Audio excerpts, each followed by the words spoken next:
Harihi Om.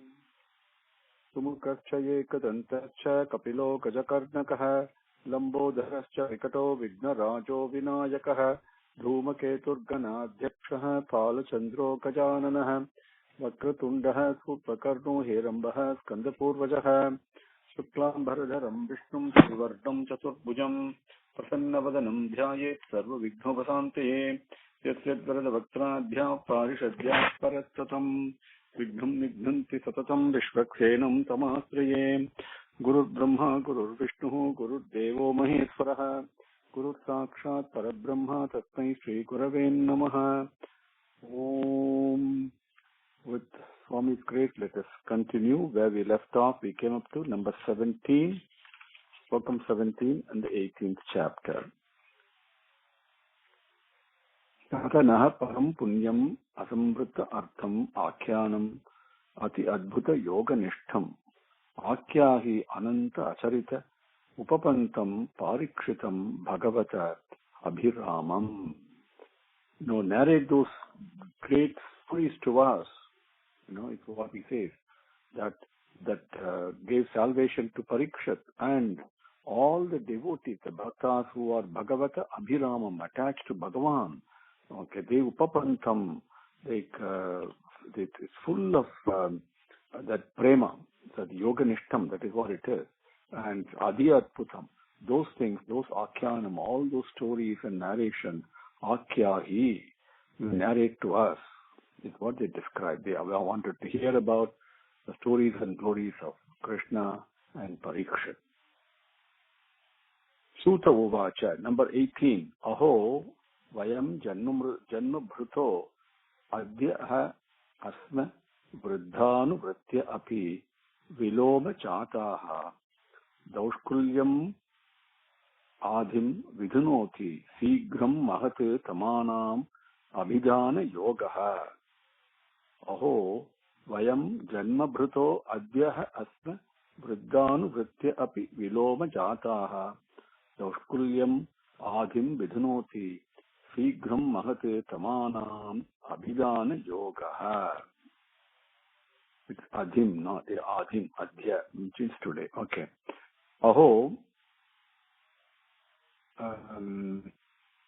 we're talking about how, Sutta Uvacha, Sutta is now speaking. He says this Janma Brutaha, we are all supported by our birth. In other words,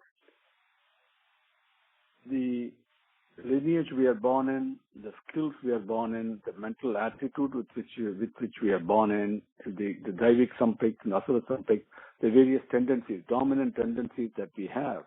The Janma Brutaha, Adya means today, and Vayam, we.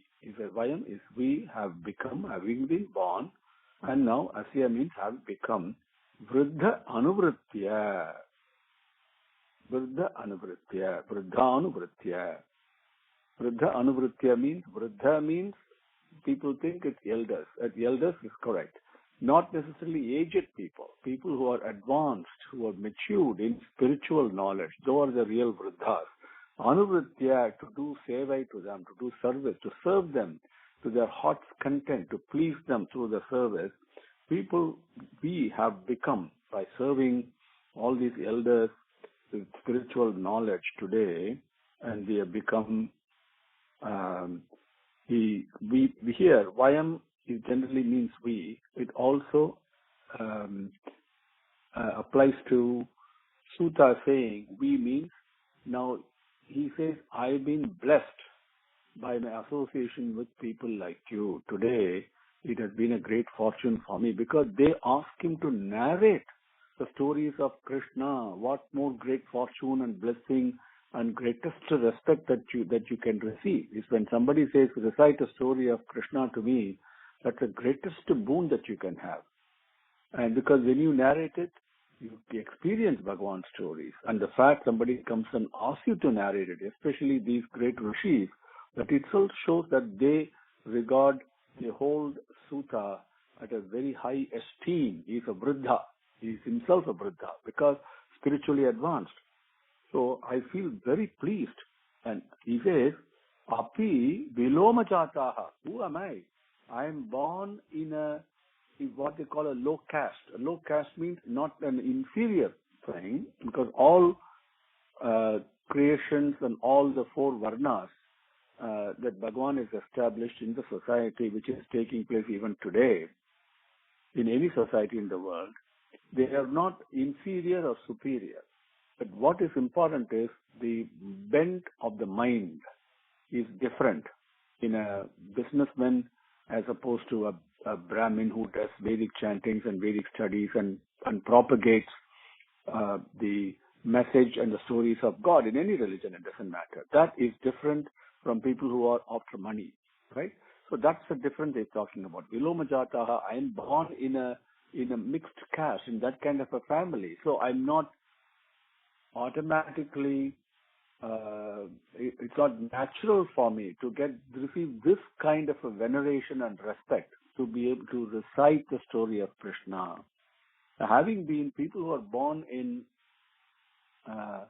the what we call underserved or certain types of families that they have I don't want to use the word low caste, but with a different characteristic tendencies. People who are born in those families, Daushkulyam Adhim, they are go through, because of the families they were born in, they're already handicapped. And because of that, Adhim, they go through lots of sufferings. And a classic example, you can take the lives of the black Americans in USA. And based upon the zip code, you can easily predict, they got so much handicap, so many things stacked against them to eke out a proper living. And how do they overcome these difficulties? Adhim. So he says, to overcome the difficulties caused by the birth in certain types of families in the society is very difficult to overcome. But he says, Vidhunoti, and all the Adhim Vidhunoti, all the sufferings that people like me who have been born in that, our sufferings have been purified, have been nullified, Vidhunoti, Sigram, immediately, at once, Mahattamanam, devotees of Bhagavan, Abhidhana, when they converse with you, when the great saints and sages, when you talk to them and they talk to you, they may take just one word to you, that is enough.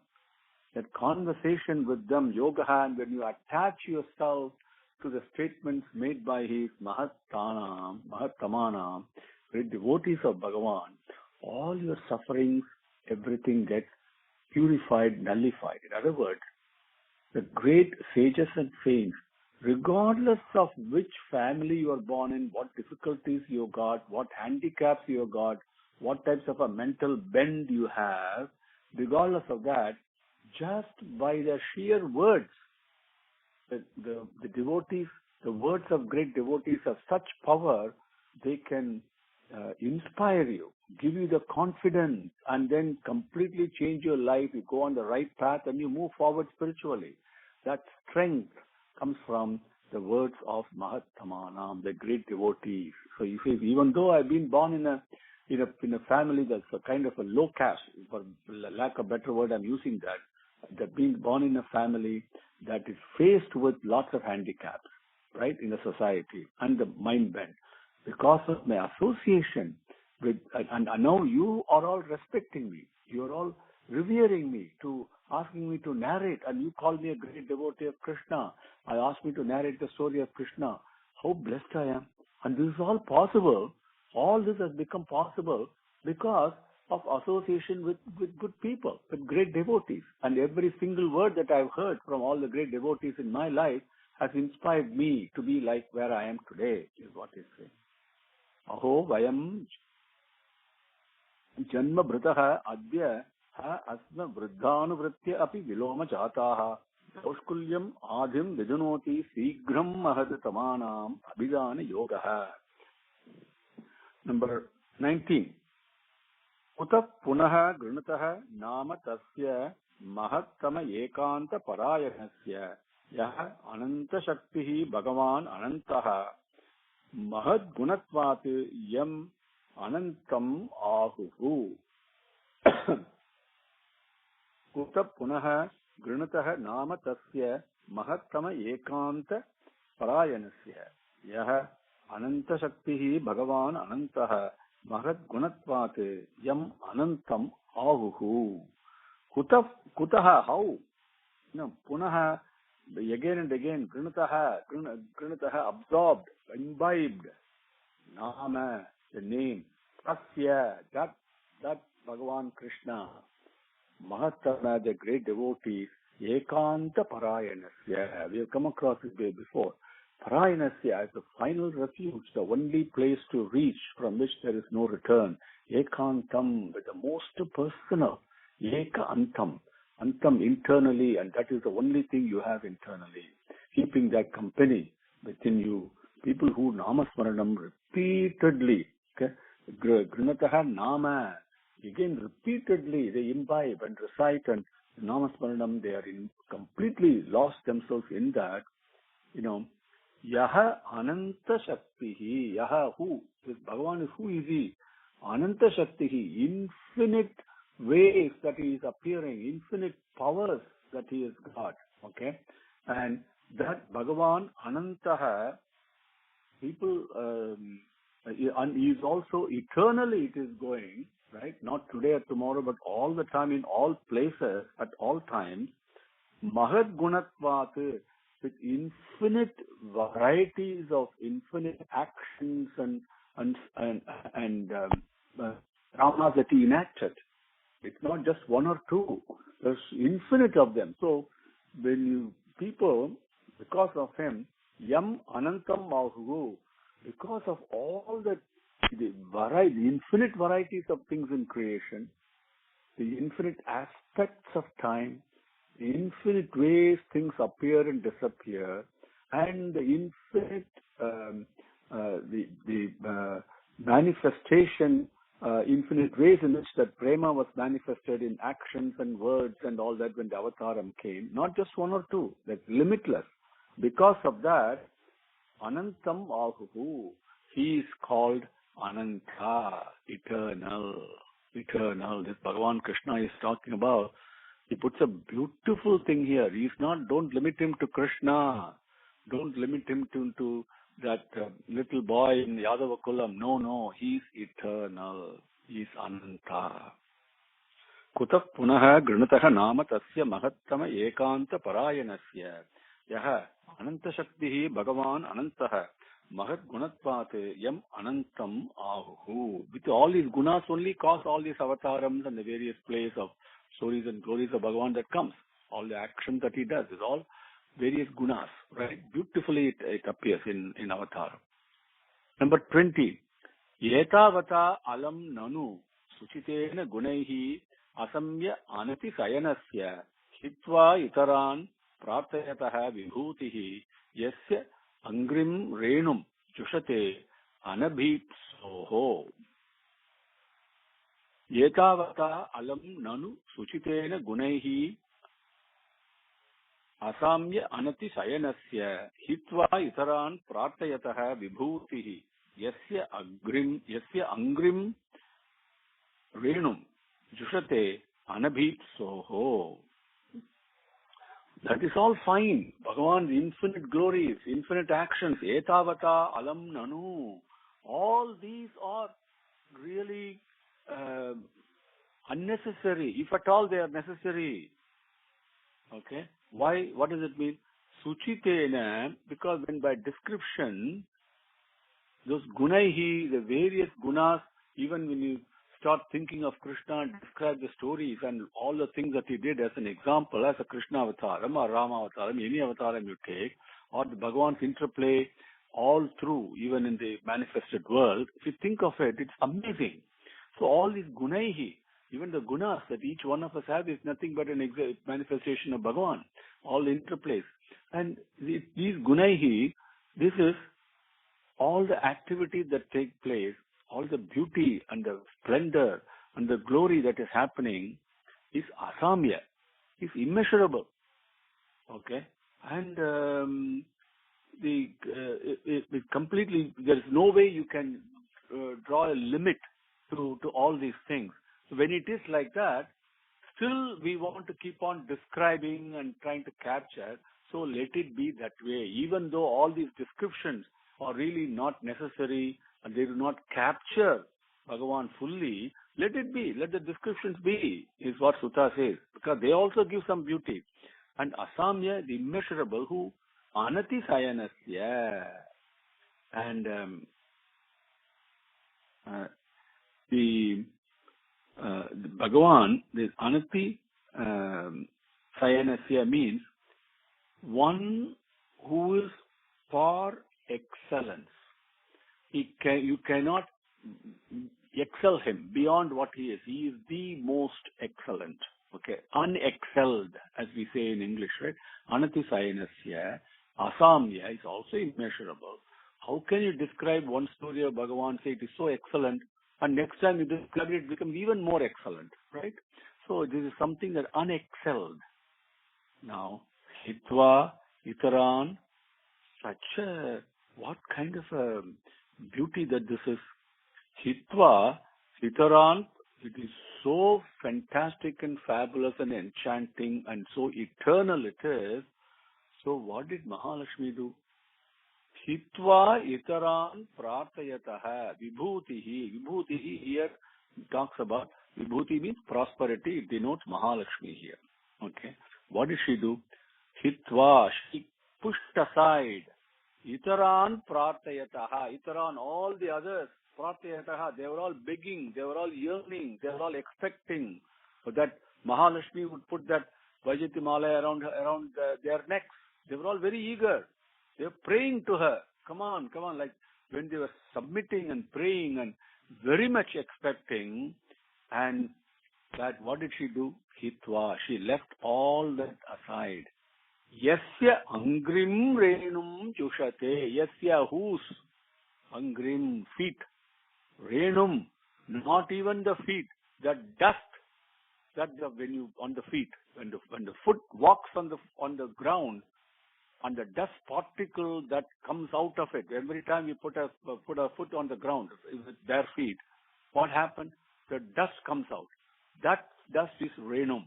So angrim renum, even the dust from that feet, jushate. She wanted to serve that. That is why she fell down and took residence at Bhagavan's lotus feet, while everybody else, devas and everything you can think of, wanted to obtain, achieve, and acquire Mahalakshmi. She left completely all of them aside, didn't even look at them, came directly to Bhagavan's lotus feet and surrendered to serve the lotus feet. That is what even Mahalakshmi did. That is how excellent and immeasurable Bhagavan's glories are. They are not only infinite, as he said in the previous slokam, Ananta, but they are also Asamya, immeasurable, and they are Anati Sayanasya, they are unexcelled. But when Mahalakshmi fell down at that feet and sought asylum, refuge, the final place, Parayanam, that is what Parayanam is. When she thought that, what Bhagavan did, he accepted her. He gave her the exalted place of his own Hridayam, because Hridayam, that is where Mahalakshmi is living. But was Bhagavan touched by it? Or did Bhagavan want it? Was he in any way concerned or disturbed in any way with that surrender? No. Anabhi Soho. He was not at all bothered with that. Didn't even give a dot to it, as they say. Because that is what Bhagavan is. He is absolutely untouched. He accepts devotees, loves devotees. But there is also, just like a lotus flower is, he is absolutely unattached. So, Anabhip Soho. Thus, Bhagavan's stories is what we are talking of. So the Sutta Muni were, like the way the rishis were describing the glories of Bhagavan and then Krishna and Krishna Avataram, they wanted to hear more and more. Sutta also now is saying the greatness and the glories of What it is we are going to talk about, this Bhagavan. Okay, so he's continuing. Number 21. Atha api yat pada naka avasrishtam jagat virinja upaharta arhana ambaha saha isam punati anyatamaha mukandat kaha nama loke bhagavat pada arthaha. Atha api yat pada naka avasrishtam jagat virinja upaharta arhana ambaha saha isam punati anyatamaha mukundat kaha nama loke bhagavat pada arthaha. Atha api, and now also yet whose pada naka. Naka is nails. Okay, we say nakam in Tamil, right? Nakam. Pada nakam, the nails on the feet. Avasrishtam, emanating from it, coming out of those nails. What came out of it? Jagat virincha upaharta arhana ambaha. Virincha is Brahma. When Brahma came out of Padmanabham, the Bhagavan's Nabi, and he didn't know what to do, so he did the tapas. Then Bhagavan appeared, and then he learned. Now this same Bhagavan in Trivikrama Avataram, when he put one foot on the universe, another on the sky, third, when he put the thing on the sky, where did it go? It went to all the lokas, all the 7 lokas that we got. 5, it went even to Sathya loka. And that Sathya loka is where nothing but truth exists. That is where Brahma is. Because creation comes from truth. Creation is sustained by truth, and creation dissolves in truth.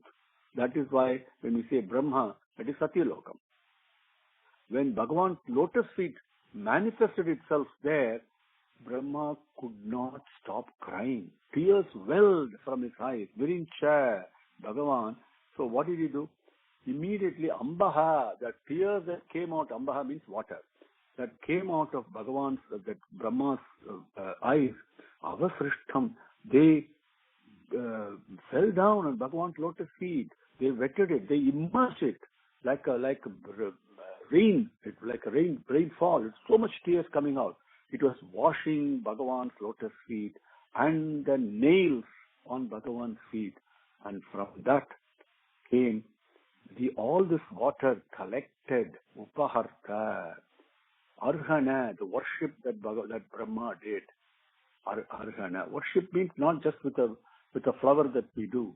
When we sincerely yearn for Bhagavan, and any thought, word, and action we do is in worship, is arhanam only. Because Brahma could not withstand the separation from Bhagavan. So when he saw that lotus feet, that yearning he had, that welled up in his eyes as tears, and that fell down and washed Bhagavan's lotus feet and the nails. And coming out of that, emanating from that, avasrishtam, these waters collected. And what happened? That became as Ganga, river Ganga. That is where Ganga is so auspicious. That Ganga itself, what did he do? Isam, Maheswara, Paramasivan himself, when he did tapas, and when he brought the Ganga down, took it on his head, right, and let it down. When Bhagirath did the tapas and all that, what did that do to Isa? What did that Ganga do to Paramasiva? It punati. It even purified him. Sacha anya tamaha. Who else? Mukundat kaha nama loke. Who else can be called Mukunda in this world? Okay, Bhagavat Padartha. This Bhagavan, whose when the water touched his nails on the feet and then they came down, it has such a purifying effect that it purified even Paramasivan himself. Brahma cried in order to be home with it, in order to merge with it. That who else can it be? Anyatamaha, who else? Mukundat kaha anyatamaha, who else can it be? that is in Loke, in this world, Mukundat Nama. He is called Mukunda, one who gives moksham. Moksham is moha chayam. Chayam means decline, and moham means attachment. So when the attachment completely declines and becomes zero, that place of zero attachment, zero delusion, and that is moksham. It is not elsewhere.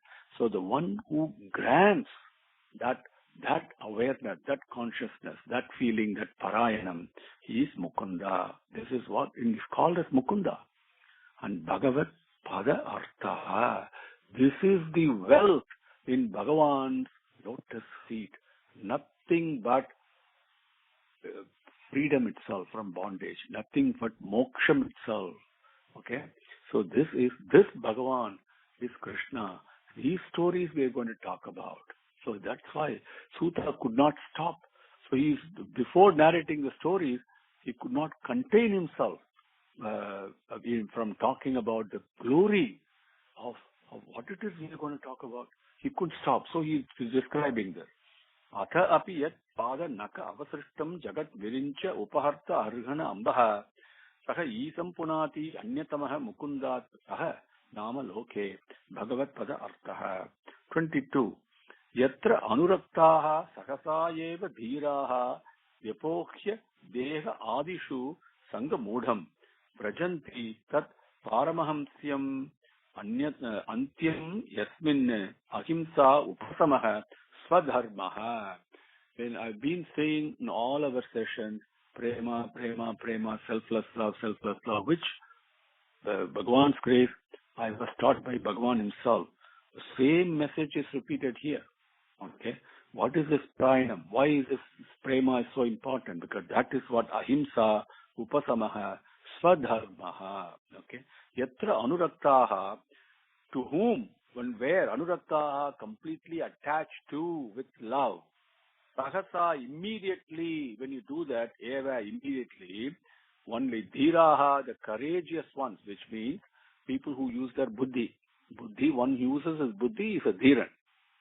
That means using the buddhi means having the strength to attach to the lotus feet under any circumstance, under any time, under whatever the condition may be. Whatever happens, I don't care. I'm going to hold on to you, to the lotus feet. That courage, that strength, that determination, one who has it is a dhira. So, therefore here, and when people who are attached to the lotus feet so strongly and firmly, like the way Tyagaraja did, for example, what do? Therefore here, they give up automatically. They don't have to give up. Automatically decouples. They decouple automatically from Deha Adishu, the association with all the body and the mind. The body and the mind exist, but they are not attached to it. They just do their function. Body does its function, the mind does its function, but they are always focused on Bhagavan and meditating on him and be with him all the time. And by doing that, Adishu Sangamudham. Adishu Sangamudham means they have given up the illusion of being, the delusion of being attached to the worldly things. Okay, all the things that manifest, appear and disappear, impermanent. That sangam, attaching to that mudham, the foolhardiness that arises out of that delusion, the adishu, they give up. Therefore here, they give it up. So they are attaching to Bhagavan. So when by doing that, Brajanti, they overcome tat paramahamsyam antyam, they say. They overcome and attain that paramahamsa state, the state of Paramahamsa. What is that, sir? Paramahamsa stage? Yasmin, which is Ahimsa Upasamaha Swadharmaha, which is nothing but Ahimsa. That means no hurt comes out of it. Forget non-violence, not even violence, no. Harmless stage, a state of being where you don't harm anything at all. Upasamaha, full of love, full of prema, selfless love. When it is there, it cannot hurt anything at all. Swadharmaha, that is its own dharma. What is the dharma of love? dharma of love, of prema, is to be loving, is to be harmless, is to be truthful, and is to do all actions in the righteous manner, and it's to be peaceful, the shantam. These are all the various aspects for dharma of prema. That is to anuraktaha, who hold on to Bhagavan's lotus feet firmly, automatically they decouple from the body and the mind complexities, and they leave, immediately they overcome all the attachment and attain the state of Paramahamsam, which is nothing but Prema itself and Shantam itself. We will do one more, and then next class we can take up the story that Sutta starts narrating. Aham hi prishtaha aryamanah bhavadbihi achakshe atma avagamaha atra yavan nabaha patanti atma samam patatrinah tata samam vishnur gatim vipaschitaha. Aham hi prishtaha aryamanah bhavadbihi achakshe atma avagamah atra yavan nabaha patanti atma samam patatrinah tata samam vishnur gatim vipaschitaha. Now, Bhagavan's stories and glories are immeasurable, unexcelled, and they are eternal. Now, that's even Mahalakshmi himself attached herself to it. The whole world wants Mahalakshmi, but she doesn't want the world. She attaches to Srimad Narayana. And people who attach themselves to Bhagavan attain moksham itself. So he gave a brief introduction. Now he says, Aham hi prishtaha aryamana. Aham, my aham, he is very important. He says, my humble self, my adiyan, as they say, really, my humble self, prishtaha, has been asked by Bhavadbihi, by yourself. He's telling Saunaka and other rishis. And who are you? Aryamanaha, you are all looking like the sun, so tejas, so much full of effulgence and tejas you have. You're shining like the sun itself. And you have asked me, I've been asked by you, Achakshe, I see you like shining like suns. Atma avagamaha, you asked me to Achakshe, that means I've been asked by you who are effulgent like the sun to describe. Aham Achakshe, I will describe. Because Prishtaha, I've been asked by Bhavadbihi Aryamanaha, by yourself who are effulgent like the sun. So Aham Achakshe, I will describe. Atma Avagamaha, very important. As far as I know, that's all. You cannot say I'll describe Bhagavan's stories and glories, because how do you know? Only what little I know, I will describe. Atma Avagamaha. Atra, I will describe them here. Atra means here. Now, Yavan. So far as, how is it like what I'm going to describe? Nabaha, in the sky. Patanti, Patatrinaha. The birds, Patanti, they fly in the sky. Nabaha. Now, Atma Samam. Like that, as far as it can. So, when a bird flies in the sky, can it measure the sky? How is it like that? Like that, Atma Samam. Tata Samam. Like that, Vishnur Gatim Vipaschitaha. Vishnur Gatim. People who have tasted this nectar, people who have become one with the nectar, who have been blessed to taste that prema, that selfless love that Bhagavan is, and when they start vipaschitam, when they start describing that whatever their experience is, they can do so only to the extent and limited by their own limited knowledge, because you cannot know Bhagavan.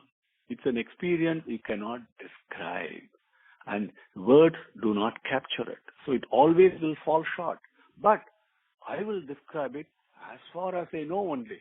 Because just like a bird flying in the sky cannot measure the sky, whatever little I've experienced cannot fully describe the glories and stories of Bhagavan. That is how humbly and truthfully, in all humility and in tremendous Shraddha, that Sutta Muni starts describing now the Bhagavatam that is going to come. Aham hi prishtah aryamanah bhavatbihi achakshe atma avagamaha atra yavan navaha patanti atmasamam patatrinah tatha samam vishnurgatim vipaschitah. Om Shri Gurubhyo Namaha. Hari Om. Samastalokaha Sukino Bhavantu. Samastalokaha Sukino Bhavantu. Samastalokaha Sukino Bhavantu. Om Shanti Shanti Shanti. Hari Om. Shri Gurubhyo Namaha. Hari Om.